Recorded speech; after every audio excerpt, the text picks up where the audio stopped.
ये रिश्ता क्या कहलाता है ना सिर्फ टीवी का मोस्ट पॉपुलर सीरियल है बल्कि पिछले 17 सालों से लोगों को एंटरटेन भी कर रहा है।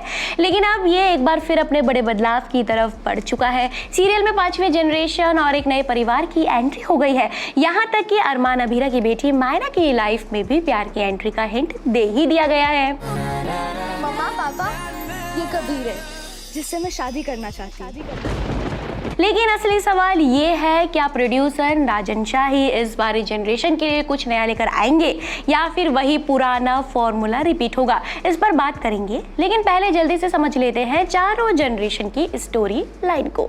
नमस्कार, मैं हिमांशी पांडे और वीटी चोखा में आपका स्वागत है। ये रिश्ता क्या कहलाता है सीरियल की शुरुआत हुई थी नैतिक अक्षरा की सिंपल इमोशनल लव स्टोरी से।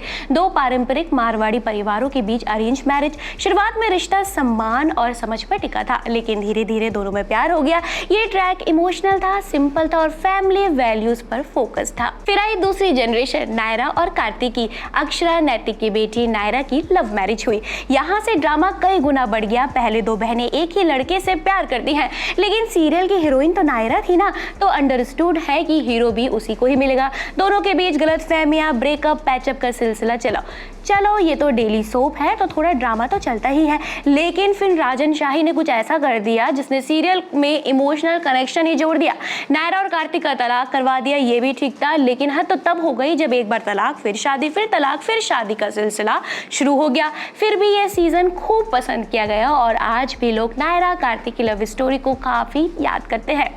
फिर आई तीसरी जनरेशन और कहानी आगे बढ़ गई नायरा कार्तिक की बेटी अक्षरा पर। यहाँ सिर्फ नाम ही रिपीट नहीं हुआ बल्कि एक के बाद एक स्टोरी लाइन भी रिपीट होने लगी। यहाँ भी अक्षरा अभिमन्यु की लव स्टोरी दिखाई गई। दो बहनें एक ही लड़के को पसंद करने लगी, तलाक भी हुआ, शादी भी हुई, फिर मिले भी, फिर बिछड़े भी, यही सब चलता रहा। हाँ, अंत थोड़ा डिफरेंट था क्योंकि अक्षरा की लाइफ में एंट्री हुई अभिनव शर्मा की और कहानी आगे बढ़ गई। और अब चौथी और करंट स्टोरी लाइन है अबीरा अरमान की, जो अक्षरा की बेटी है। यहाँ भी शुरुआत से लव हेट रिलेशनशिप रहा। दो बहनों को एक ही लड़के से प्यार होने लगा, गलतफहमियां, लगातार टकराव, मिलना, बिछड़ना और तलाक, फिर शादी, फिर तलाक, फिर शादी, यही सब चलता रहा। तो अगर आप गौर करोगे ना तो हर पैटर्न लगभग एक जैसा ही रहा है। हर जनरेशन में पहले शादी, चाहे अरेंज हो या फिर लव, फिर गलतफहमी या फिर टेंशन, कभी डिवोर्स, यहाँ तक कि मौत जैसे बड़े ट्विस्ट भी दिखाए गए और आखिर में फिर से मिलना। सिर्फ किरदारों के नाम और एक्टर्स ही बदले, लेकिन कहानी का बेसिक ढांचा वही रहा। अब जब 5वीं जनरेशन यानी कि मायरा की लव स्टोरी शुरू होगी, यहाँ भी दो बहनें हैं, मायरा और मुक्ति। लेकिन अब सवाल यही है, क्या राजन शाही इस बार उस फॉर्मूले से हटकर कुछ फ्रेश लिखेंगे या फिर मायरा की कहानी में भी वही शादी, टेंशन, तलाक, मिलना वाले चक्र में फंसी रहेगी?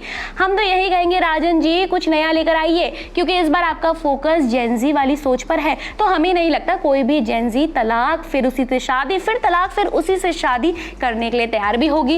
एक बात और है भाई, ये सीरियल आज के टाइम में किसी भी एक्टर के लिए वरदान से कम नहीं है, क्योंकि जिस एक्टर ने सीरियल में एक बार काम कर लिया ना, उसे पहचान तो पक्का मिल जाती है, भले ही वो क्यों साइड रोल ही क्यों ना करे। फिलहाल हमारी इस वीडियो में तो इतना ही, लेकिन आप हमें कमेंट में जरूर बताइएगा, क्या आप 5वीं जनरेशन को लेकर एक्साइटेड हैं और आप क्या चाहते हैं, स्टोरी लाइन फिर से रिपीट हो या फिर इस बार कुछ नए की उम्मीद करते हैं? और ऐसी ही वीडियोस के लिए देखते रहिए वीटी चोखा।